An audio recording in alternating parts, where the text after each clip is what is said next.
식사들은 하셨죠? 일단 결론부터 말씀드리면 LG화학이 오늘 6.73%가 내렸어요. 그래서 장중에 급락하지 않았냐. 오늘 전체적으로 좀 종목들이 올랐다 보니까 그래서 더 하락이 뼈저리게 느껴지는 상황이지 않을까. 오늘 하락 종목을 보면은 등락률 1등은 에이팸이기는 한데요. 이런 것을 뭐 제외한다 그러면 오늘 하락한 종목이 그렇게 많지가 않아요. PM풍력이라든가 미래컴퍼니, KCD 하락 순이거든요 지금. 그러니까 마이너스 20%짜리 아니면 뭐 10몇 %짜리가 아예 없습니다. 오늘 전체적으로 장이 좋았어요. 그 와중에 LG화학이 하락 거의 한 10위권 안에 들어가죠. 자, CS 매도 리포트에 LG화학 시총 4조가 날아갔다. 이 CS가 뭐냐면 크레디트 스위스라는 스위스에 이제 취리해 있는 금융기관인데 쉽게 얘기해서 그냥 증권사 한 곳에서 LG화학 팔아야 되는 거 아니야? 이런 의견이 나왔다는 얘기죠. 근데 국내의 다른 증권사들은 대부분 매수가 많이 나오잖아요. 이게 매도 의견이 나오는 확률이 1%가 채 안 돼요. 0. 몇몇 %밖에 안 됩니다. 거의 대부분 매수하라고 그러죠. 근데 이게 또 만약에 증권사 입장에서 보자면 어떤 특정 증권사가 이 기업은 별론 것 같다. 매도하세요. 이제 이렇게 사인을 줬다. 이제 그렇다고 하면은 좀 부담스럽지 않을까요? 어차피 그 회사에다가 또 투자를 하고 또 광고도 받아야 되고 또 그 회사에 또 뭐 자사주 매입이라든가 뭐 이런 부분들을 결국에는 제휴를 해야 되는데 대놓고서 우리는 니네가 별론 것 같아. 이렇게 매도 사인을 주기가 쉽지 않다는 거죠. 근데 웬만해서는 이 회사가 조금 성장이 둔화될 것 같다. 그러면 중립을 주죠, 중립. 그러니까 뭐 매수는 아니더라도 중립. 아니면은 매수를 주더라도 이제 목표가를 좀 짧게 줍니다. 뭐 한 5%에서 한 10%그 정도만 주죠. 근데 이 회사가 진짜 괜찮은 것 같다. 그러면 위로 한 30%에서 50%막 이렇게 높게 책정을 해줍니다. 그게 대부분은 매수로 되어 있고, 그리고 또 국내 웬만한 증권사들의 목표가는 130만 원이라는 거예요. 근데 이제 뜬금없이 크레딧 스위스가 LG화학이 지금 너무 높은 거 아니야? 라면서 이 기업 목표가를 대략 한 68만 원대로 지금 내려놨어요. 대폭 하향했죠. 목표 주가가 130만 원에서 68만 원까지 내려가 있으니까 현재 시세가 이제 한 8만 원 정도 되니까 추가로 한 20%가 더 내리지 않을까? 지금 너무 높은 것 같아. 그리고 이제 LG화학 쪽에 쏠렸었던 관심이 추후에 이제 상장을 준비하고 있는 이제 LG 에너지 솔루션에 대해서 결국에는 이쪽에 관심이 또 많이 쏠리지 않을까. 그러니까 한쪽에서 관심을 받던 것을 양쪽으로 나눠서 갔기 때문에 굳이 LG화학을 살 이유가 있겠나. 대부분의 주주들이 빠져서 LG 에너지 솔루션을 사지 않을까? 이런 부분에 대한 얘기예요. 자, 그렇다면 오늘 이제 분위기를 좀 볼 필요가 있는데 전체 시가총액 기준으로 보면은 1등이 당연히 삼성전자인 거고 2등이 하이닉스, 삼성전자 우선주, 그리고 네이버, 그 다음에 LG화학입니다. 그 시가총액 5위예요. 굉장히 상위권에 있죠. 삼성바이오로직스보다 더 큽니다. LG화학이. 우리나라 시장 전체에서 차지하고 있는 비중 자체가 큰데 그럼에도 불구하고 거기서 6%나 내렸다라는 것은 굉장히 크다는 얘기죠. 이 덩어리를 좀 볼 필요가 있는데 이게 전체 시가총액이라고 보면은 삼성전자의 덩어리가 이만큼이에요. 굉장히 많이 차지하고 있죠. 그 다음이 삼성전자 이제 우선주, 그리고 여기 이제 SK하이닉스, 전기전자가 대부분을 차지하고 있는데 서비스업에서는 이제 네이버라든가 카카오 이렇게 양분해서 가지고 있고 화학 쪽에서 LG화학이 이 정도나 차지를 하고 있습니다. 그러니까 시장이 전체적으로 약보합권 그 정도인 상태에서 LG화학이 도드라지게 좀 많이 내렸기 때문에 삼성전자가 3% 4%가 움직이는 건 쉽지 않은 일이죠. 이제 그것처럼 LG화학이 6%나 빠졌다? 이 정도라는 얘기는 지수 전체에 영향을 줄 정도로 오늘 하락이 컸다 이렇게 볼 수 있다는 겁니다. LG화학이 올라온 과정을 봐야 돼요. LG화학이 계속 이제 오랜 기간 같은 가격대를 유지를 했었던 게 이제 2018년부터 19년, 26이거든요. 거래량이 좀 집중돼 있었던 것도 뭐 요런 데입니다. 요런 데서 매수가 굉장히 많이 되어 있었어요. 외국인이 지금 굉장히 많이 들고 있죠. 그러다 보니까 평균 단가가 이제 여기도 지금 거래량이 많기 때문에 오랜 기간 동안에 여기에서 사놨었던 외국인들, 그리고 2018년부터 2020년까지 사놨었던 외국인들, 가격대가 여기쯤이라는 거예요. 평균 단가 대충 여기 정도라는 거죠. 그걸 대충 수익률로 지금 찍어보면 여기랑 여기니까 여기서부터 지금 들고 있었다 그러면 현재가까지 계산을 하더라도 대충 한 250% 정도 수익 중입니다. 그리고 여기에서 만약에 매수를 했다라고 한다면 여기서부터 여기까지 뭐 최고점까지 찍을 필요 없고 올라갔다도 내려온 거를 계산을 하더라도 대략 한 150% 정도 됩니다. 굉장히 많이 벌었죠. 수익을 많이 내고 있어요. 자, 이렇다면 한편으로는 이들이 팔면 어떻게 될까라는 생각도 같이 해봐야 되는 거예요. 어떤 종목이 올라갈 거다. 이제 이런 걸 잘 모르실 때는 시가총액 상위 종목을 위주로 사시고 또 특히나 이제 재무 상황에서 앞으로 좋아진대라는 걸 위주로 많이 사기 때문에 그래요. 근데 이게 좋아진대라는 2023년에 대한 추정치는 이 이전에도 알 수 있었던 부분입니다. 그러니까 매수를 하려면 여기서 샀어야 되는 거죠. 이때 보기에도 앞으로 회사가 좋아질 것 같아. 이때도 똑같이 본다는 거죠. 앞으로 좋아질 것 같아, 좋아질 것 같아, 좋아질 것 같아, 좋아질 것 같아, 좋아질 것 같아, 좋아질 것 같아. 계속 같은 관점이었다는 겁니다. 지금 주가가 많이 올라서 고평가가 되어 있는 상태임에도 불구하고 회사를 바라보는 관점은 똑같이 볼 수 있다는 거예요. 회사가 좋아질 것 같아. 이렇게 생각할 수 있다는 거죠. 이제 이러다 보니까 회사의 가치와 성장 이런 걸 따지고 보면은 LG화학의 재무 차트를 무시할 수가 없겠죠. 성장이 어떻게 됐느냐. 자, 이걸 보면은 영업이익과 당기순이익을 쉽게 이제 그래프로 볼 수 있어요. 어떻게 움직였느냐. 이걸 좀 보자면 영업이익의 그래프 각도가 대충 요 정도 되지 않습니까? 대충 그냥 그린 거예요. 네. 대충 그러면 여기보다는 살짝 이제 올라갔었던 과열 구간, 침체 구간. 여기는 그냥 거의 보합권이고 침체 구간. 다시 이제 과열 구간으로 넘어가는 이런 상황인데 당기순이익도 이에 동조해서 커플링 됩니다. 과열 구간, 침체 구간. 비슷하죠?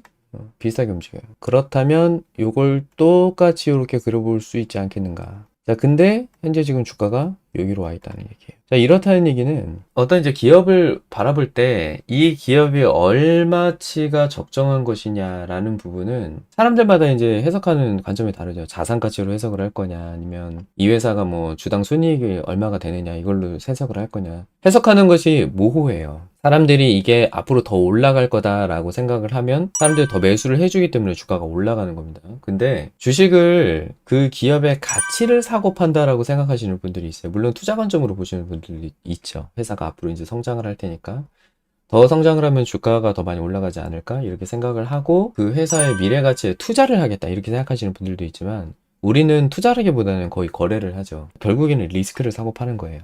그 사람이 가지고 있는 리스크를 내가 가지고 온 겁니다. 주가가 내릴 것에 대한 리스크. 그리고 이 회사가 앞으로 성장할 것이냐 아니면 하락할 것이냐에 대한 리스크를 산 거예요. 그렇기 때문에 회사의 기업 가치가 어떻게 됐느냐 그것만 가지고서 회사의 주가를 판단하기는 쉽지 않다는 겁니다. 만약에 PER로만 계산을 해봅시다. 자, PER이면 19예요 지금. 2020년은 125배까지 되어 있지만 21, 22, 19 이 정도밖에 안 됩니다. 그만큼 주가가 더 올라갈 수 있는 가치가 있었다는 얘기예요. 자, 그리고 BPS로 계산해 볼까요? 만약에 회사가 이제 가지고 있는 자산으로 한번 평가를 해보겠다. BPS로 계산하면 26만 원밖에 안 됩니다. 자, 이렇다면 또 비싼 거 아니겠습니까? 이제 그러면 이런 회사는 미래 가치가 또 있고 LG화학이라는 이 상징적인 의미 그리고 LG화학이 뭐 하고 있는 게 한두 개야 뭐 ESS만 해 뭐 2차전지 전기차 하고 있는 것들이 굉장히 다양하죠. 그런 사업들을 확장하면서 결국에는 현재의 영업이익률은 한 5% 정도밖에 안 되지만 나중에는 뭐 10% 15% 이렇게 성장을 한다 그러면 그만큼 더 돈을 많이 벌 거니까 회사가 돈을 많이 벌 거니까 앞으로 더 올라갈 거야 이렇게 생각하시는 분들도 있고 그러니까 정답이 없다는 거예요. 단순하게 기업의 가치 이걸 자산 가치로 볼 거면은 20만 원밖에 안 되는 거고요. 기업이 돈을 버는 가치 이걸로 본다면 더 올라갈 수도 있는 거고. 그러니까 증권사 리포트에 이거는 150만 원까지 갈 거예요. 그런다고 그냥 쫓아서 거래하면 안 된다는 얘기죠. 근데 똑같이 반대로 봤을 때도 현재 CS 그러니까 크레딧 스위스에서 이 회사가 내려갈 거다라고 리포트가 나와서 이 회사가 그럼 얘 말이 맞는 것 같네? 앞으로 내려갈 것 같네? 60만 원까지 더 내려가는 거 아니야? 라고 또 판단하기는 쉽지 않다는 거죠. 그냥 저 사람 생각이에요. 리포트라는 거지. 환경 컨센서스에 들어가서 다른 리포트들 내용을 쭉 볼까요? 5월 26일에 전유진 하이투자증권님에서 이제 올려주신 리포트가 있습니다. 한번 볼까요? 운송수단 저탄소화에 있어서 가장 뛰어난 경쟁력을 확보하고 있다. 목표주가 130만 원. 투자 의견 바이로 드린다. 신규 커버리지 개시. 하반기에는 인프라 투자를 중심으로 해서 화학 제품의 수요가 더 크게 늘어나지 않을까? 운송수단을 저탄소화. 그러니까 화석연료를 더 이상 쓰지 않고 이제 줄이겠다는 얘기죠. 지금 제가 이런 밑밥을 지금 왜 깔고 있냐면, LG화학에 집착하지 말자. 지금 이 얘기를 하고 싶은 거예요. 왜? 2차전지 종목에 좋은 게 진짜 많아. 근데 지금 LG화학 같은 경우는 주가가 여기까지 올라와 있다. 그러니까 지금 방송 시작부터 여기까지 다 얘기한 얘기를 이렇게 쪼물쪼물 좀 이렇게 뭉쳐보면요. LG화학이라는 이 회사에 국한해서 볼 게 아니라 기업의 가치를 어떻게 판단할 것이냐에 대한 생각을 좀 해보자. 기업의 가치가 단순하게 PER, PBR로만 판단을 할 것이냐. 그리고 증권사 애들이 얘기하는 대로만 휘둘릴 것이냐. 증권사에서 130만 원 간다고 그러면 다 130만 원 갔어요? 아니잖아요. 그래서 맨 처음에 한 얘기가 그거예요. 증권사에서 얘기하는 대로 가진 않는다. 그렇다고 또 오늘 뭐 CS가 이거 60만 원 간다. 그럼 60만 원 갈 거니까 팔 거예요. 거기에 휘둘릴 필요 없다는 거죠. 워렌 버핏이 리포트를 열심히 읽으라는 코멘트를 해준 적이 있습니다. 기업의 리포트를 연락해 읽어라. 하루 종일 앉아서 쓸데없는 뉴스 이런 거. 뉴스는 쓰레기다. 뉴스 보지 마라. 남의 얘기 듣지 마라. 리포트 연락해 읽어라. 그 리포트 연락해 읽으라는 얘기가 증권사의 리포트를 읽으라는 얘기가 아닙니다. 거기서도 리포트라는 표현을 쓰기는 써요. 근데 기업의 리포트라는 용어가 또 따로 있습니다. 근데 거기서 말하는 리포트는 우리가 공시에서 볼 수 있는 분기 보고서랑 반기 보고서, 사업 보고서 지금 그걸 얘기하는 거지. 현재 지금 공매도 상황을 좀 보면 4월 26일부터 현재까지를 지금 보면 공매도 비중이 10%예요. 12%까지 갔다가 또 좀 줄었습니다. 거의 1, 2등을 다툴 수 있을 정도로 현재 공매도를 연락이 많이 하고 있다. 내릴 것에 베팅을 하고 있다는 거죠. 지금 분위기가 제일 삭막한 곳은 종목 토론방일 거예요. 너 죽네, 나 죽네. 야, 아니야. 야, 6%로 쫄아? 야, 사야지. 야, 지금 역대급 세일이야. 야, 외인이 얼마나 많이 가지고 있는지 알아? 야, 이 종목 외인이 많이 갖고 있으니까 나도 지금 사면 대박이 날 수 있어. 사랑해요, LG. 지금 이런 것도 있고. 그러면 나는 어떻게 해야 될 것이냐? 결론은 이래요. 세 개로 구분 지어 봅시다. 자, 단기는 만약에 내가 지금 물렸다. 요거 넘어가면 주매해야 돼요. 이 밑에서 섣불리 주매하시면 큰 코 다칠 수 있습니다. 이거 된통 당할 수 있어요. 잘못하면. 내가 진짜 단타 칠 거야. 요 부분에서 반등 나오면 매수해요. 거래량 여기 하나 있잖아. 골든크로스 나온 자리 여기잖아요. 그럼 중기 흐름으로는 어떻게 거래를 해야 되느냐? 중기 흐름으로는 이동평균선 기준으로 121선 기준으로 보시면 됩니다. 중기 이동평균선이잖아요. 121선이. 이 회색 선을 깨뜨리고 지금 내려오고 있어요. 만약에 내가 이 회사를 좀 사서 그래도 한 서너 달 정도는 가지고 가고 싶은데? 라는 생각으로 매수를 했어요. 자, 그렇다면 추매를 할 때도 요거 넘어가면서 하는 겁니다. 지금 사는 거 아니에요. 추매를 할 때도. 이거 넘어가면 매수하는 거고, 그러면 손절은 어디서 하느냐? 여기서 손절해야 됩니다. 241선 깨지면 손절하시면 돼요. 15% 정도 깨지는데, 그래도 어쩔 수 없어요. 내일 한 6%가 더 밀린다? 그럼 요거 깨질 때 잘라야 돼요. 그럼 장기로 할 때는 어떻게 되느냐? 장기로 할 때는 말 그대로 장기 차트를 봐야겠죠. 외부 추세선으로 그리면 요런 그림이라서 지금 살짝 이미 깨졌어요. 근데 이게 그림이 요렇게 갈 수 있거든요. 요러면서 요렇게 반등 찍고서 이렇게 올라갈 수가 있단 말이에요. 그래서 내부 추세선으로 변환해서 그려야 됩니다. 뭐 정확하게 직선으로 똑 떨어질 필요는 없는데 요 그림이 깨지면 안 돼요. 이게 장기 추세선이에요. 손절을 잡자면 장기 추세선이 중기 추세선보다 더 짧죠? 그러니까 장기로는 크게 밀리기 직전의 상황에서 풍전등화 상황이다. 만약에 내가 이 종목을 한 3, 4년 정도 들고 갈 생각이야.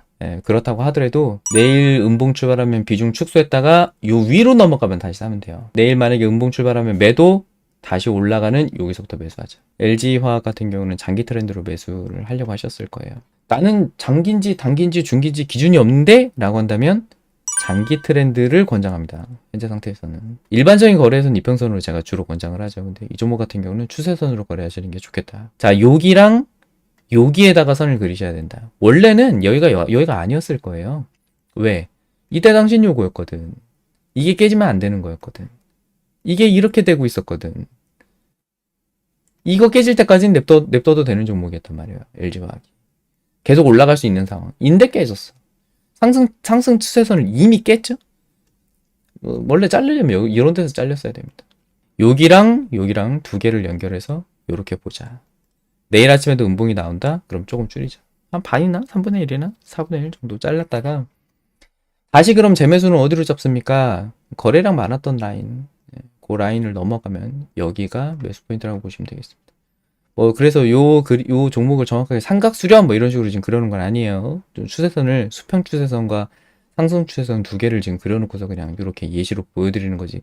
만약에 이걸 삼각 수렴으로 보려면 이렇게 봐야죠. 이렇게. 아니면 이거 삼각 수렴 아예 넘어가는 여기서 매수하시든가. 그냥 아무 생각 안 하고서 살고 싶다. 자, 그렇다면 하나만 더 초장기로 볼 때 내가 진짜 소액이다. 이런 경우에는 차트 내에서 거래량 제일 센 거 하나만 찾으면 돼요. 얘죠. 그 다음에 얘인데 얘는 여기 있으니까 요걸 기준으로 이때도 마찬가지예요. 요 선을 안 깨니까 위로 올라가죠. 이때도 마찬가지입니다.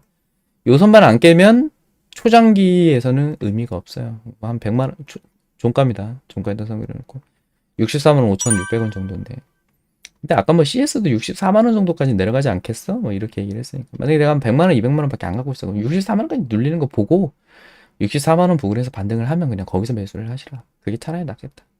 만약에 내가 한 1000만원 정도 들고 있다 그러면 일단은 팔고 다시 올라오지도 않아. 다시 올라오지도 않고 그냥 이렇게 막 흘러내려. 그럼 64만원 부근에서 양봉 보고 거기서 매수하시면 돼요. 그럼 또 올라갈 겁니다. 64만원 깨지면 또 자르고. 이 두 가지 전략을 좀 병용해서 본인만의 전략을 좀 하나 세워놓으시는 게 좋겠어요.